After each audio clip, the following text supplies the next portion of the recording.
So did you know that the average person spends over 3 hours on their phone each day, including 2.5 hours on social media platforms?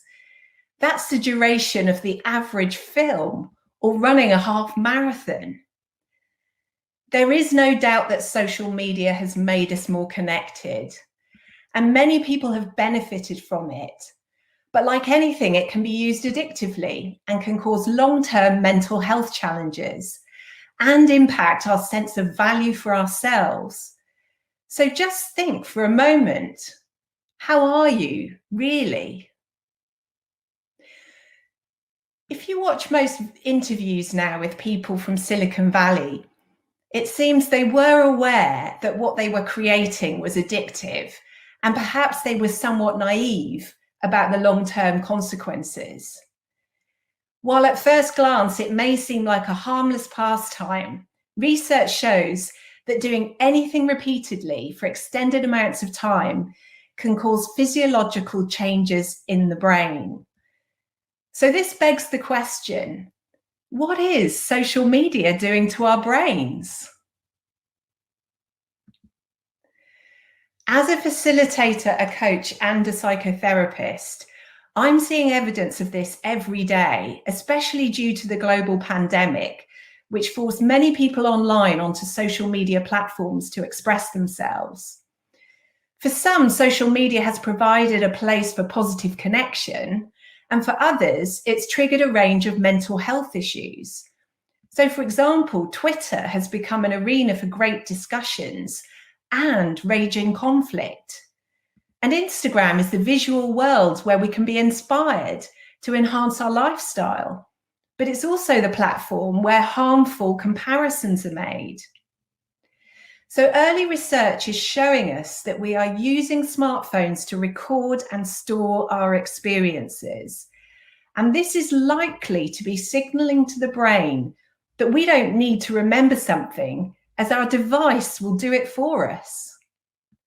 Have you seen how people are going to concerts now and spend the evening filming the event instead of experiencing it? In one study, the participants were asked to record an experience using their social media, and other groups were asked to simply experience the event without recording it. At the end of the study, those who had recorded or shared the event performed worse and showed more of a memory deficit than those who experienced the event without recording it.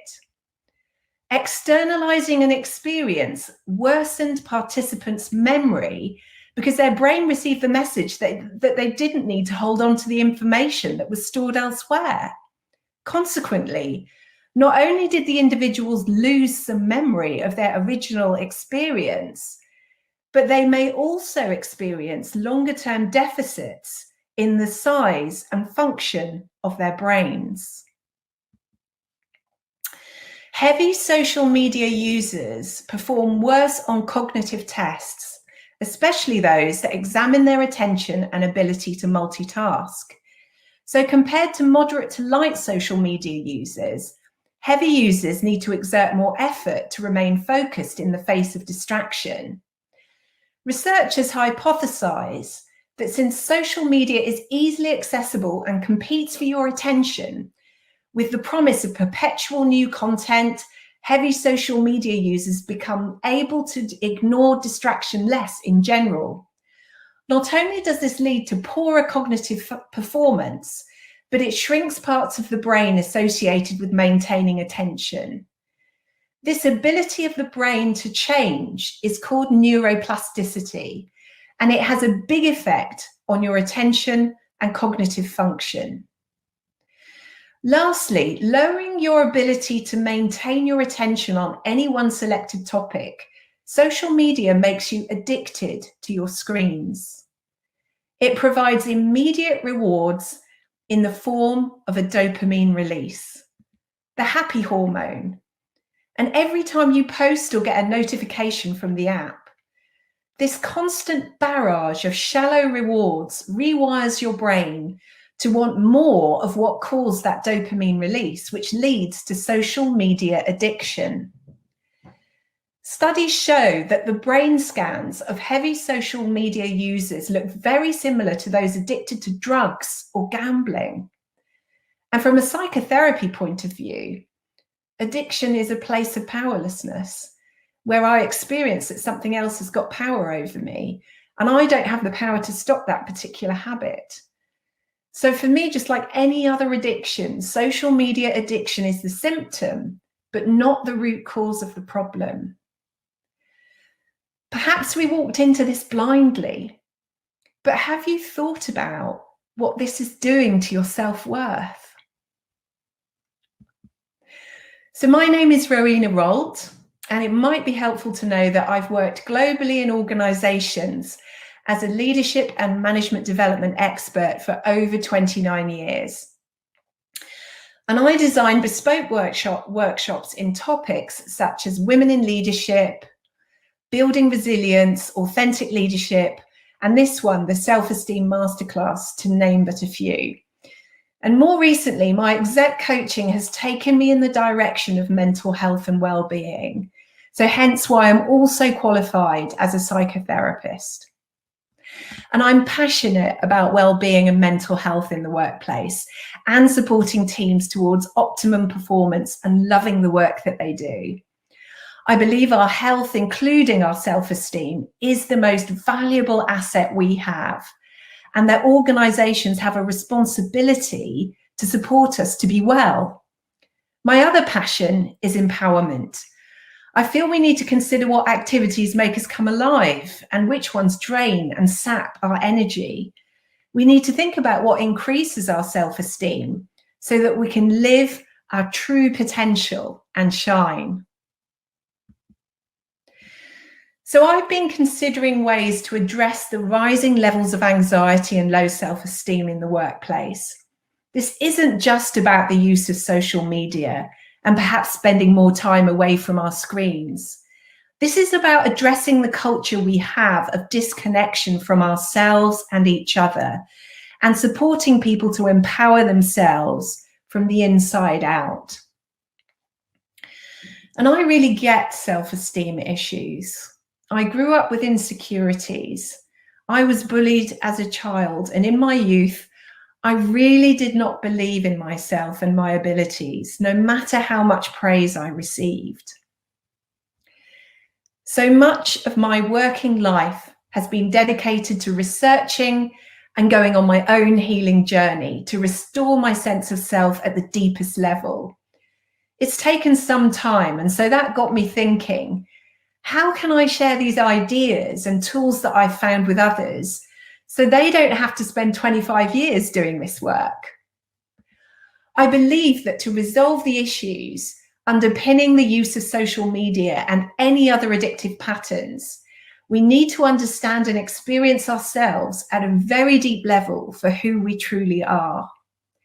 So yes, if you think I'm starting to sound like a meditation teacher, you'd be right. That's just one aspect of my psycho-spiritual approach.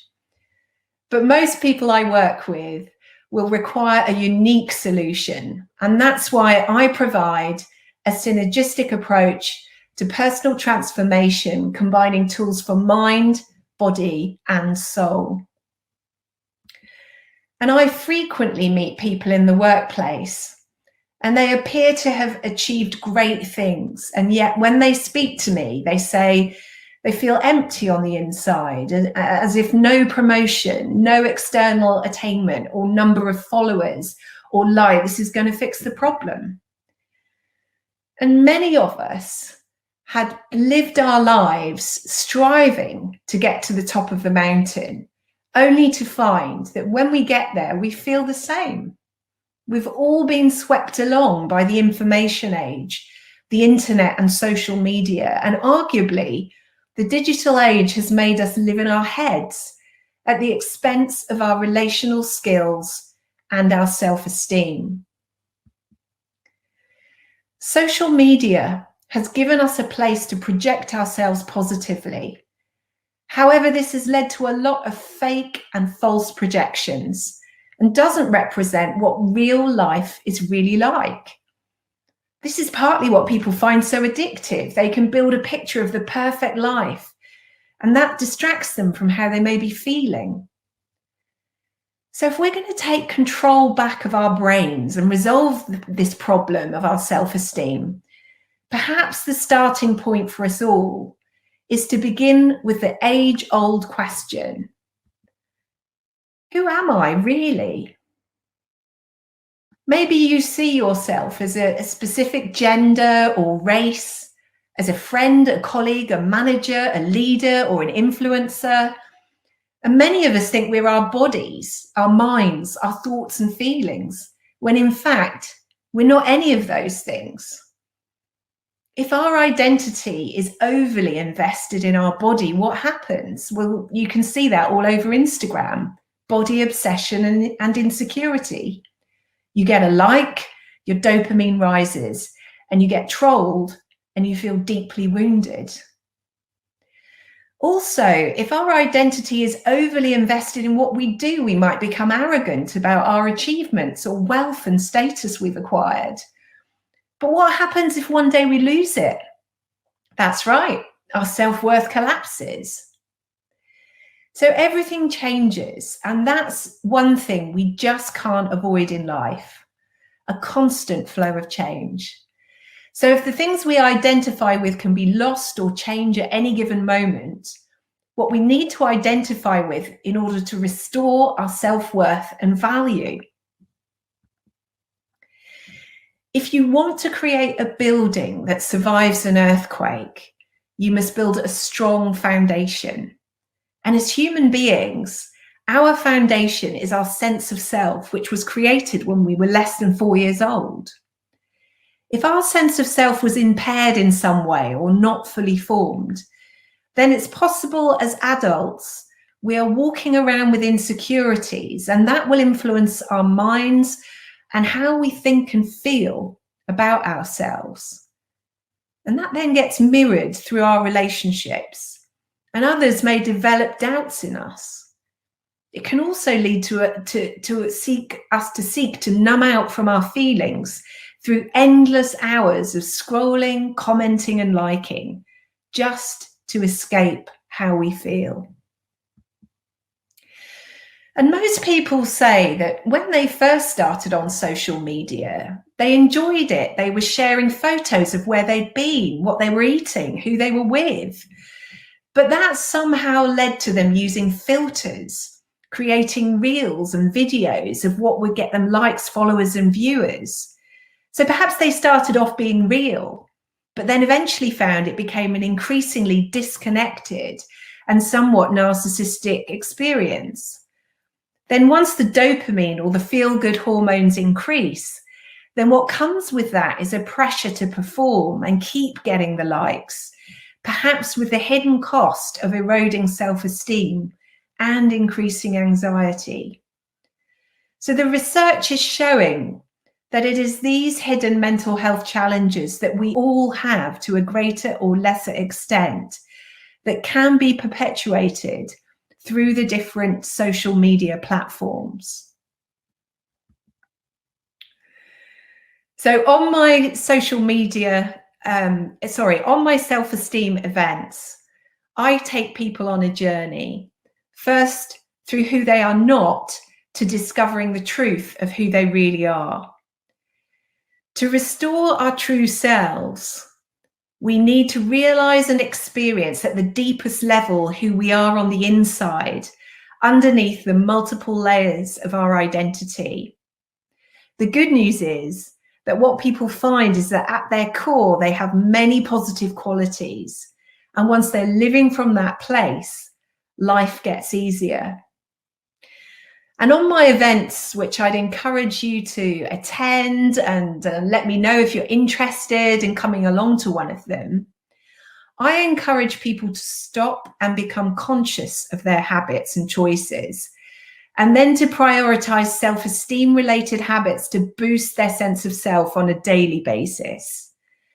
There is no harm in social media if you're conscious of how you're using it, and aware of the point in which a fun habit becomes an addiction that changes your brain. And of course, if someone has a serious addiction, I would typically look at what they're running away from and support them on a long-term journey to heal the underpinning self-rejection that may be fueling those habits.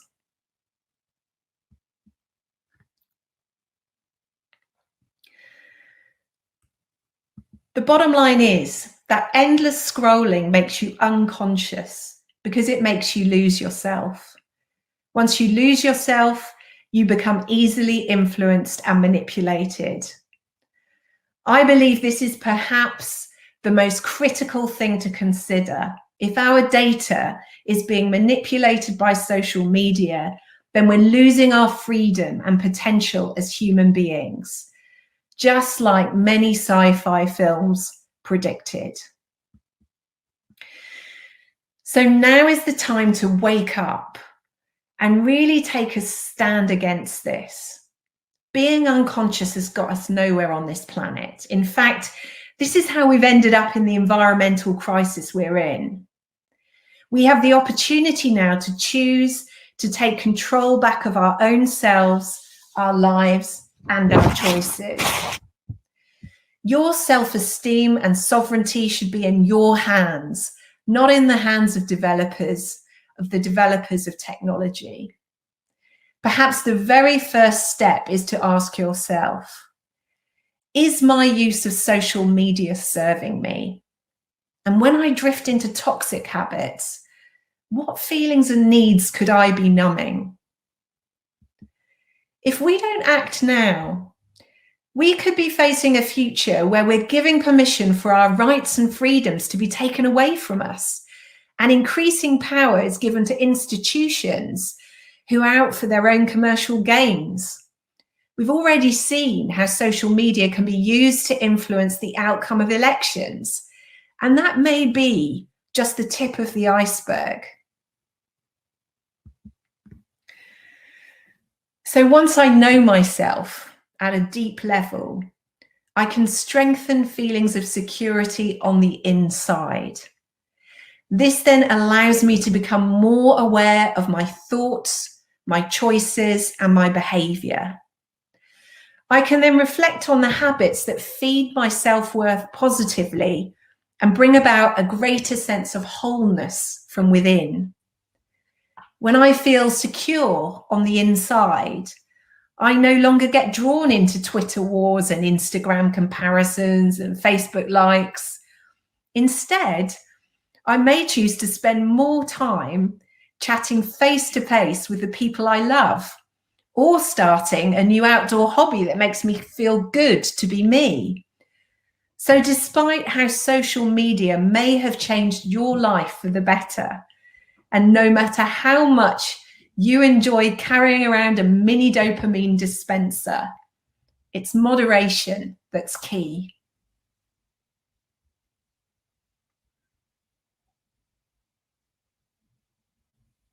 Rowena, it's no surprise to me how you're one of our more popular trainers. Thank you so much for taking the time out of your schedule to put this together.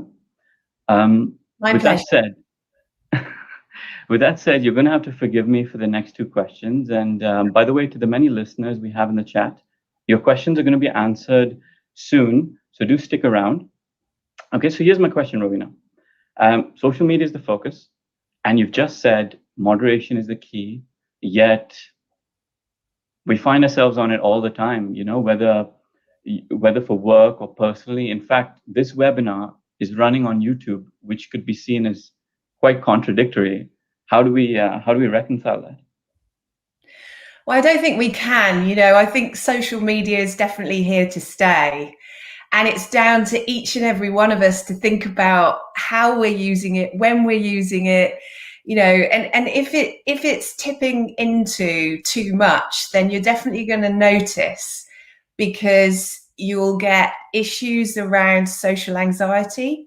You might struggle with eye contact. You might struggle relationally, socially, face to face. You know, I hear people going out for meals now and they put their phones in the middle of the table, and whoever touches their phone first has to pay the bill, you know. And I think that's a great idea. It's just a a way of like saying, okay, when we're together, let's be together. Let's not get drawn into, we've got nothing to say, so let's, you know, pick up the phone. And in the workplace, I think social media is definitely going to be integrated into the way that we work. So, you know, organizations are recognizing there's a whole generation that are growing up with this. We can't stop them from using it, but how can we somehow utilize it and channel their energy into utilizing it so that we can connect better with our customers, so that we can get our ideas out there, so that we can support our customers better. So we're all just still figuring this out, I think, Anil. Okay, well, a follow-up to that question then, what do you think is the ideal time, you know, for spending on social media for a personal basis? You know, is it an hour? Is it 2 hours? Well, 2.5 to 3 hours seems like a lot to me. I mean, I guess it depends on your job for a start. You know, if your job, like your job is digital, you're online all the time, you've got to keep an eye on all these platforms, that would be very different from someone whose job takes them into a different space where they're face to face with people and their only sort of social media time is with friends and connections and so on. And if you're spending sort of 2.5 to 3 hours of your private time on social media, then I think that could become habitual. It can become something that it becomes an avoidance of relationship, an avoidance of emotional connection and intimacy.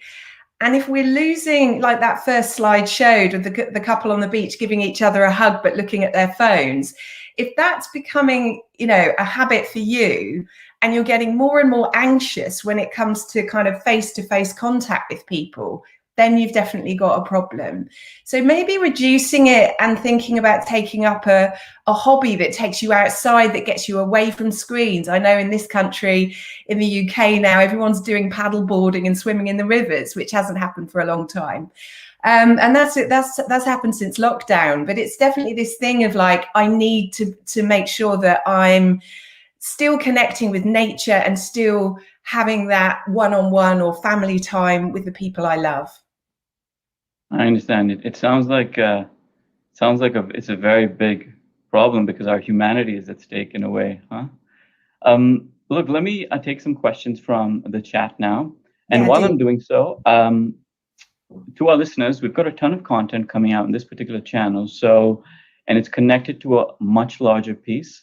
So click that subscribe and like button at the bottom of this video, and you'll perhaps see when we post or go live with more content later. Okay, so the first question is from Tahir Naim. I'm going to put it on the screen. Basically says, when he starts on Facebook thinking it's going to cost him 5 minutes, he ends up browsing for hours and hours. What can he do? Well, I think, you know, we all do this. You know, I relate to that as well. And it's a discipline, isn't it? It's like listening to somebody is a discipline. Giving them your full attention is a discipline. I think it's about awareness of when and how I go unconscious. So being conscious means, okay, I'm going to choose to pick this up and I'm going to choose to have a quick look. And then I'm going to choose to put it down because I need to do something else. But when we're unconscious, it's like we go into some kind of zone where we just get drawn from one thing to the next. And of course, that's what the developers designed it for. So if we're aware that that's what happens, then we need to think about when and how we pick it up in the first place. And then it's a case of, right, I'm going to connect with my friend who sent me a message, and I'm going to put it down. I'll pick it up once I've done this piece of work. So it is about discipline. Okay. Discipline is one. I got you. We've got one from Samia. So basically, she's dreaming of work and she's got a lot of sleep problems. How to overcome this? I know this is not related to social media, but I thought that perhaps we could address it, or perhaps this is something you address more in your masterclass. Well, I mean, yes, it is actually a thing with social media because people use their phones as their alarm clocks and they look at their phone last thing at night and first thing in the morning. So some people are more porous than others, meaning their psyche is more open to absorbing information. Now, if I'm looking at my phone emails, my work emails at night, and I'm absorbing that information, it's going to be ruminating in my consciousness, in my mind all night long. So then they find they're waking up thinking about it, or they can't sleep because they're thinking about it. So one simple solution is go back to an old-fashioned alarm clock and actually plug your phone in a separate room and don't have it by your bed, if that's an issue for you. It's not for everyone, but it is for some people. And secondly, having some quiet time in the morning and last thing at night is really, really essential. So, maybe at 10 o'clock, 9 o'clock, whatever your bedtime is, 11 o'clock, if you're a late night person, switch your phone off half an hour to an hour before you go to bed and actually do something else other than screens. Just read a book, just calm down, do some meditation, do some writing if you like journaling, something like that. And in a way, it's creating habits that are kind of like going away from screens, reminding yourself that, we used to do these things. We used to write diaries. We used to read books, and maybe it's a good time to just switch off and calm down, have a conversation with the people you love, and just chill out a bit.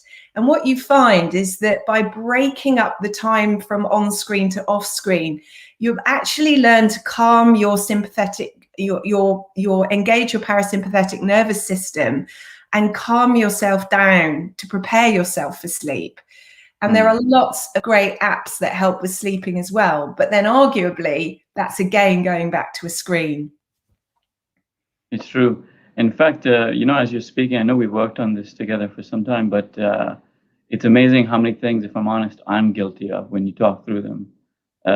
Take all of the above. We've got a question from Stefan. If you notice someone who's addicted to social media, how do you highlight this to them?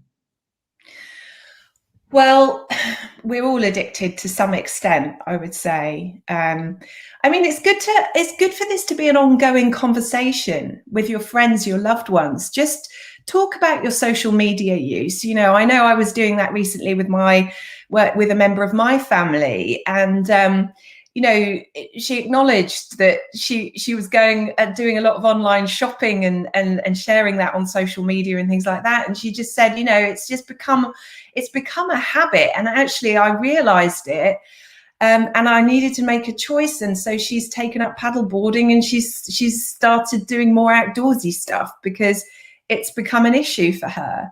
So I guess it's about open discussion and dialogue about how we're using these platforms, and kind of nudging each other to kind of do other stuff as well. And now that after post-COVID things are opening up socially, maybe we can revert back to more face-to-face, just to keep up those skills, because it's really, really important. True. Okay, we've got time for just about one or two more questions. So we've got one that's interesting from Steve Bambury, and it's also talking about, we're streaming this anti-social media piece, but not really anti-social media. It's about balance on YouTube. And here he's asking, what are thoughts about reading books on your device? Well, I suppose in a way, these things are unavoidable. We've got all the apps now with the calm stories and the bedtime stories and the Headspace apps and all these kinds of things. And I guess that's better than looking at your work emails, isn't it? It's like a spectrum. There's, the worst thing you could possibly do if you want to eliminate your anxiety is look at your work emails at 11 o'clock at night. And, maybe it's a step forward to listen to a calm app and listen to Stephen Fry reading you a story to take you to sleep, which is rather nice. So, it's about recognizing what works for you. And personally speaking, I don't think having screens in your bedroom is a good idea at all, but that's just my personal choice. I plug my stuff in the office and I walk away from it, and I have a good old-fashioned alarm clock. And when I want to go to sleep, I just black out the room and I think good thoughts. you know, so it's just a case of personal choice. But you know, really, if we're on screens all the time, is it really going to be good for us last thing at night? I don't think it is. I think I'm seeing an increase in anxiety generally across all age groups. Okay. Well, thank you so much. Thank you so much for this, Rowena. This was excellent.